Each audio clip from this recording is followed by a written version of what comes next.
अब next after introduction low level of economic development under colonial rule, अब हम बात करेंगे एग्रीकल्चरल सेक्टर की। तो विद जब अंडर ब्रिटिश मोस्टली अग्रेरियन, तो अंडर ब्रिटिश जो हमारी कंट्री थी वो मोस्टली अग्रेरियन थी। खैर उससे पहले भी अग्रेरियन ही थी। 85% of the population lived in villages and small towns. Small towns were directly और इनडायरेक्टली लिंक्ड टू एग्रीकल्चर। तो ये था कि उस टाइम पे 85% जो हमारी पॉपुलेशन थी वो रूरल थी, या फिर मतलब जो विलेजेस में रहती थी और जो स्मॉल टाउन्स में रहती थी वो डायरेक्टली और इनडायरेक्टली लिंक्ड थी एग्रीकल्चर से। क्योंकि अगर विलेजेस की बात कर ली जाए तो विलेजेस में जो विलेजेस में तो मेजर ऑक्यूपेशन, जो मेन ऑक्यूपेशन होता है वो फार्मिंग ही होता है, और इनडायरेक्टली लिंक्ड होना जैसे कि अगर ओपन मार्केट में traders, shopkeepers, ration shopkeepers and etcetera. तो मोस्टली जो पॉपुलेशन थी कंट्री की वो या तो डायरेक्टली या फिर इनडायरेक्टली एग्रीकल्चर से लिंक्ड थी। ठीक है, despite this large proportions agriculture it suffered stagnation and deterioration.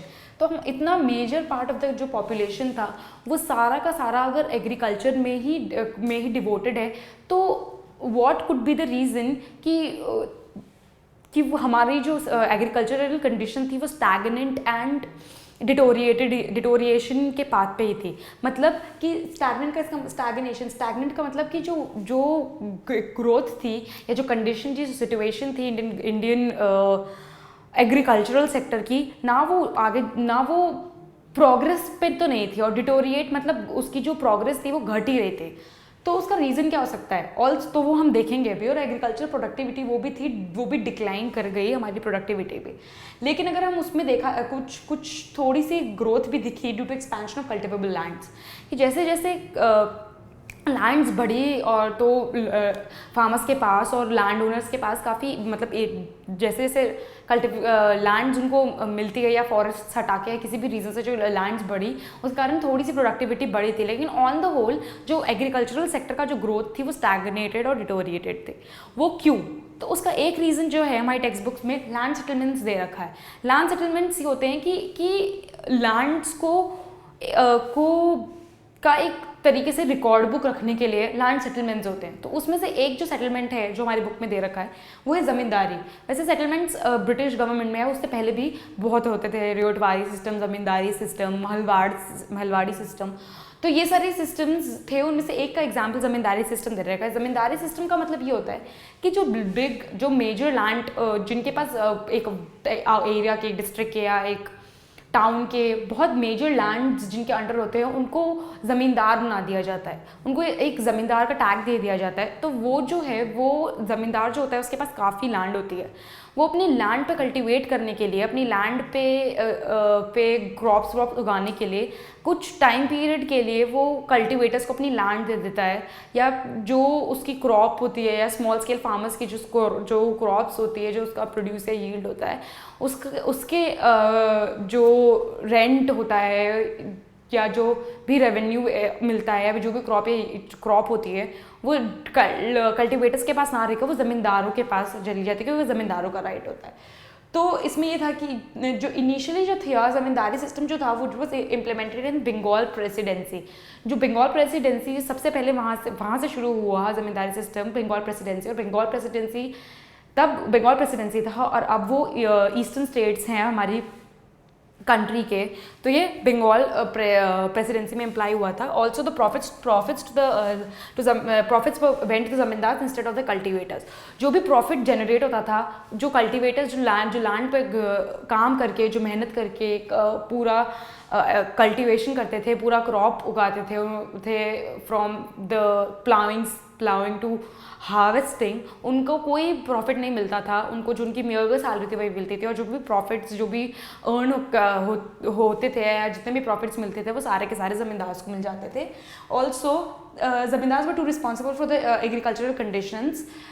जो डिटोरिएटेड एग्रीकल्चर कंडीशन थी उसके लिए हम सोली ब्रिटिश गवर्नमेंट को ब्लेम नहीं कर सकते, क्योंकि ब्रिटिश गवर्नमेंट अकेले इस चीज़ की रिस्पॉन्सिबल नहीं थी। जो ज़मींदार थे वो भी इक्वली रिस्पॉन्सिबल थे, क्योंकि वो they were not concerned with the economic situations of the cultivators or the conditions of the economy. All they wanted was कि उनको जो उनका रेंट है वो उनको उनका टाइम पे मिल जाए, जो उनके पैसे हैं वो उन्हें टाइम पे मिल जाए। तो they only concern with the rent regardless of the economic conditions. जो भी इकोनॉमिक कंडीशंस थी, जो भी इकोनॉमी अगर सफ़र कर रही है, या मान लीजिए इस बार क्रॉप की यील्ड जो है वो कम हो गई क्योंकि नेचुरल जो क्लाइमेट था वो इट वाज नॉट फेवरेबल, या मॉनसून्स जो थे वो कम, उनकी इंटेंसिटी कम थी, तो इनफ जो सब्सटेंस चाहिए होता है, जो इनफ जो मटेरियल चाहिए होता है क्रॉप्स को ग्रो करने के लिए, वो नहीं था फार्मर के पास में। उसके बाद या मॉडर्न टूल्स ही जो भी टूल्स या फिर पेस्टिसाइड या कुछ भी, आप कोई एक पर्टिकुलर रीज़न से उसकी जो क्रॉप यील्ड है वो कम हो गई, तो वो सारी चीज़ें, ये सारी चीज़ें मैटर ही नहीं करती थी ज़मींदार के लिए। उन्हें तो सिर्फ अपने रेंट से मतलब था, जो उनको चाहिए होता था टाइम पे। उनको कोई मतलब नहीं था कि जो भी इकोनॉमिक कंडीशंस है उस पर्टिकुलर एरिया की। तो ये जो थी, they added to the miseries of the cultivators. जो कल्टिवेटर्स की जो मिजरीज थी उस पर ऐड ऑन करती जाती थी, क्योंकि फिर उसके कारण वो कर्जे पे चले जाते थे, और फिर उसके बाद वो साइकिल जो है वो चलती रहती थी। तो एक तरीके से ज़मींदारी सिस्टम जो था वो प्रॉफिटेबल था सिर्फ ज़मींदार के लिए, लेकिन जो कल्टिवेटर्स, जो स्मॉल स्केल फार्मर्स थे, उनके लिए तो it was an add on to their miseries. So now we will discuss revenue settlement under the agricultural sector at the times when there was colonialism in India. So revenue settlement क्या होता है?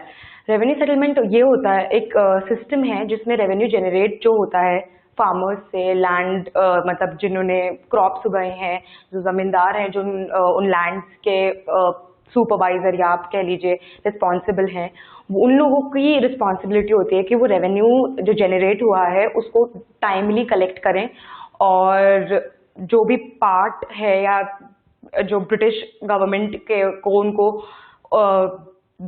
Part देना है revenue का वो दे।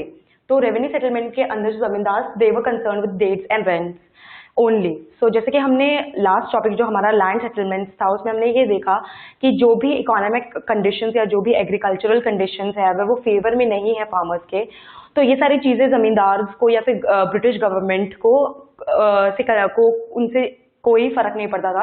उन्हें सिर्फ अपने रेवेन्यू का, उन्हें सिर्फ अपने यील्ड का, they were concern with that only, and वो दे वर कंसर्न कि उनको जितना भी उनका रेवेन्यू है या जितना भी उनका यील्ड है या जितना भी उनका पार्ट है जो भी प्रोडक्शन हुआ है उन्हें वो टाइमली मिल जाए। और जो ऑलरेडी सेट कर रखा है गवर्नमेंट ने कि इतना रेवेन्यू एक लैंड ओनर को या एक ज़मींदार को देना ही है, तो वो जो पार्ट था वो फिक्स था। सो वो इन टाइम्स ऑफ नेचुरल कैलामिटी अगर उतना प्रोडक्शन नहीं हो पाया है जितना प्रोडक्शन स्पेक्यूलेटेड था, उनसे उन सारी चीज़ों से कॉलोनियल गवर्नमेंट को कोई फर्क नहीं पड़ता था। उन्हें सिर्फ अपना जो पार्ट जो उन्होंने पहले से फिक्स कर रखा है उतना रेवेन्यू नहीं चाहिए था। तो अगर हम देखें dates and revenue were already fixed, and also एक चीज़ ये भी है कि अगर उस पार्ट जो था, वो जो रेंट था और जो डेट थी उसके अंदर अगर कोई भी ज़मींदार डेडलाइन फिक्स नहीं कर पाता था, तो जो ब्रिटिश गवर्नमेंट थी उसकी ज़मींदारी राइट्स को छीन लेती थी, ज़मींदारी राइट्स को ख़त्म कर देती थी। तो वो ज़मींदार एक तरीके से कॉन्फिस्केट हो जाता था। तो रेवेन्यू सेटलमेंट एक बहुत स्ट्रिक्ट सेटलमेंट था। ऑल्सो अगर हम एग्रीकल्चरल सेक्टर के डिटोरिएशन की बात करें, तो low level of technology, lack of irrigation, no use of pesticides and chemical fertilisers, all of this they aggravated the plight of the farmers. So उस time पे जब ब्रिटिश गवर्नमेंट के under agricultural sector जो था वो deteriorate इसीलिए कर रहा था, स्टैग्नेट इसीलिए कर रहा था क्योंकि गवर्नमेंट को एग्रीकल्चर पे एज सच कोई इंटरेस्ट नहीं था। गवर्नमेंट को इंडस्ट्रीज पे, रॉ मटेरियल्स पे, टेक्सटाइल इंडस्ट्री पे, इन सारी चीज़ों पे ज़्यादा इंटरेस्ट था। तो उन्होंने जो मॉडर्नाइजेशन, जो टेक्नोलॉजी की मॉडर्नाइजेशन करी, वो सारी की सारी सिर्फ उन सेक्टर्स में करी जिनसे उनको कंसर्न था, जिनसे उनको फ़ायदा मिल रहा था, जिनसे उनको रेवेन्यू मिल रहा था। लेकिन एग्रीकल्चरल सेक्टर में एज सच उनको कुछ उनके लिए फ़ायदे में नहीं था, इसलिए उन्होंने उसको मॉडर्नाइज करने में कोई, एग्रीकल्चर को मॉडर्नाइज करने में कोई स्टेप नहीं लिया। तो there was no the technology जो उस समय थी दूसरे डिफरेंट डेवलप्ड कंट्रीज में या ब्रिटेन में ही मान लीजिए, तो वो इंडिया तक नहीं आई क्योंकि गवर्नमेंट को उसमें कोई कंसर्न नहीं था। Also, lack of irrigation, no use of pesticides and chemical fertilizers, all of this they deteriorated the land, उसकी सॉइल को इनफर्टाइल हो जाना और बंजर जमीन हो गई थी। इसके कारण जो प्रोडक्टिविटी थी वो ऑल टाइम डिक्रीज ही हो रही थी। तो इन सारे उसमें land system, land settlement system, revenue settlement system, इन सारी चीज़ों ने जो हाँ एग्रीकल्चर को बैकवर्ड पुश किया या डिटोरिएट किया, वहाँ पे एक सिंगल रे ऑफ होप या थोड़ा सा एक वो रिलेटिवली एक एडवांसमेंट मान लीजिए या एक अच्छी बात मान लीजिए, एक अच्छा इंडिकेशन मान लीजिए, वो ये था कि commercialisation of cash crops. So commercialisation of agricultural या फिर कमर्शियलाइजेशन ऑफ कैश क्रॉप्स, ये एक जब जो कैश क्रॉप्स थे उनका जब कमर्शियलाइजेशन हुआ या फिर उनको बेचा जाने लगा मार्केट्स में और उन पे जो प्रॉफिट्स यील्ड होने लगे, वो एक सिंगल और वो भी बहुत कम एरियाज में ऐसा होता था। ये जो फिनोमिनन था वो बहुत कम एरियाज में था। तो वो जो जिन एरियाज में ये था वहाँ पे जो यील्ड थी या प्रोडक्शन थी उसमें राइज था या फिर उसके लेवल में इंक्रीज हुआ था, लेकिन वो ये भी बहुत रिस्ट्रिक्टेड और बहुत कम एरियाज में था। It was not applicable to the whole country. वो बहुत सर्टेन एरियाज में था जहाँ पे क्रॉप्स को बेच जाना लगा या कमर्शियल पर्पसेस के लिए उनको ग्रो करने लगे फार्मर्स, तो वहाँ पे प्रोडक्शन थोड़ी सी इंक्रीज हुई क्योंकि वहाँ पे थोड़ा सा प्रॉफिट जनरेट होने लगे, तो जिसके कारण गुड यूज ऑफ फर्टिलाइजर्स होने लगा और इरिगेशन के लिए ट्यूबवेल्स वगैरह सेटअप होने लगे धीरे धीरे। तो ये सारी चीज़ों ने एक बूस्ट दे दिया प्रोडक्शन में। लेकिन तो ये सारी चीज़ें जो हमने डिस्कस करी या फिर कमर्शियलाइजेशन ही अगर जो हमने एग्रीकल्चरल का डिस्कस किया, ये बहुत बड़ा स्टेप नहीं था। It was not sufficient to make the farmers economically sound और इकोनॉमिकली स्टैब्लिश्ड। जो फूड क्रॉप्स से कमर्शियल क्रॉप्स की तरफ जो जिन फार्मर्स ने शिफ्ट किया, वो तो उनको लगा कि मतलब जब ये पैटर्न अप्लाई हुआ है हमारी कंट्री में, तो जो फार्मर्स जिन्होंने स्विच किया उनको लगा कि अब थोड़े ज़्यादा प्रॉफिट जनरेट होंगे। लेकिन फिर धीरे धीरे ये चीज़ आने लग गई कि जो ब्रिटिश था वो अल्टीमेटली दे सॉ दिस कि जो बल्क जो क्रॉप है या जो कमर्शियल क्रॉप्स हैं उन्होंने वो इंडिया से ले जाके अपने कंट्री में ले जाके उसको अपने हिसाब से यूज़ करने लगे या फिर उससे प्रॉफिट अर्न करने लगे। तो ultimately back to square one यही हो गया कि जब एग्रीकल्चर में थोड़ा सा बूस्ट आया या थोड़ा सा उसकी यील्ड बढ़ी या प्रोडक्टिविटी पे थोड़ा प्रोडक्टिविटी का थोड़ा अच्छा इम्पैक्ट था या जो एग्रीकल्चर सेक्टर को थोड़ा एलिवेट कर सकती थी, वहाँ पे ब्रिटिश सॉ दिस कि this is a sector in which जहाँ उनको लग रहा था इनिशियली लग रहा था कि शायद उनके लिए कम प्रॉफिट्स हैं, लेकिन उन्हें लगा कि अब प्रॉफिट्स इसमें भी जनरेट हो रहे हैं और यहाँ से भी उनको एक पार्ट मिलना चाहिए। तो they started taking interest in this and वो ले जाने लगे कैश क्रॉप्स और अपनी कंट्री में बेचने लगे। बट ये सारी चीज़ें जो थी जो बहुत लिमिटेड एरिया में थी, जैसे कि हमने कमर्शलाइजेशन में देखा, जो पार्ट जो रूरल एरिया का जो मोस्ट पार्ट जो फूड क्रॉप जनरेशन में था, उन्होंने भी थोड़ा ट्राई किया कि वो शेयर क्रॉपिंग करें और इसके अंदर वो कैश क्रॉप्स उगाएं, लेकिन ultimately the agricultural sector on the whole was deteriorating only. Now to give an insight of how the agricultural sector functioned under British rule, एक बॉक्स दे रखा है agriculture during pre British India. तो इसके अंदर pre British India मतलब British के आने से पहले का और उसके बाद जब वो आए और उसके बाद का थोड़ा बहुत एक डिस्क्रिप्शन दे रखा है, तो उससे हमें पता चलेगा कि सिचुएशन या पहले कैसे कंडीशन थी और अभी कैसी उन ब्रिटिश के आने के बाद या कोलोनाइजेशन के बाद क्या सिचुएशन थी। तो बर्नियर एक फ्रेंच ट्रैवलर है, उसने जब 17th सेंचुरी में जब वो इंडिया आया तो उसने जो चीज़ें नोटिस करी और जो उसका रिकॉर्ड है वो बताया, उसमें ये है कि डिस्क्राइब्ड बंगाल, मतलब बंगाल का डिस्क्रिप्शन दिया है रिचर देन इजिप्ट। सो उसको बंगाल को 17th सेंचुरी में बर्नियर ने रिचर देन इजिप्ट बोला है। इजिप्ट उस टाइम पे one of the richest countries से बंगाल को कंपेयर किया गया है, और इजिप्ट एक कंट्री है और बंगाल एक इंडिया का छोटा पार्ट है। तो एक तरीके से इससे हमें एक आइडिया मिलता है कि हमारी जो कंट्री थी या का एक पर्टिकुलर जो स्टेट था वो कितना वेल फ्लरिश्ड और कितना कितना डेवलप्ड कह लीजिए, टाइम के साथ कह लीजिए, जो एक पूरी एक वेल रिच कंट्री के साथ उसको कंपेयर किया गया है। उसको इजिप्ट, रिचर देन इजिप्ट कहा गया था। Also exports were in abundance. जो एक्सपोर्ट था वो तो हम जैसे हम पहले भी पढ़ चुके हैं, पहले भी चैप्टर्स पार्ट्स में चैप्टर के, कॉटन, सिल्क, राइस, हैंडीक्राफ्ट, इन सब का बहुत बड़ा एक्सपोर्ट वो बिजनेस था। जो बहुत सारी चीजें थी जो एक्सपोर्ट होती थी, और इन सारी चीज़ों की जो ग्लोबल मार्केट में बहुत ज़्यादा वैल्यू होती थी। Also according to Bernier there were ample production for the own consumption, that is state में इतना प्रोडक्शन होता था, इतना क्रॉप प्रोडक्ट प्रोड्यूस हो जाता था कि अपने ओन कंजम्पशन के लिए it was more than enough, और बाकी का जो अबंडेंस था उसे एक्सपोर्ट किया जाता था। तो ओन कंजम्पशन के लिए व्हीट, ग्रेन्स, वेजिटेबल्स एक्सेट्रा, ये सारी बहुत ज़्यादा मैसिव क्वान्टिटी में ग्रो होता था, क्योंकि पूरा स्टेट के लिए ये कंजम्पशन एम्पल था। Also there was immense cattle and poultry, immense there were many animals and poultry animals, they were involved in agriculture. Also there were enough fishes and water bodies.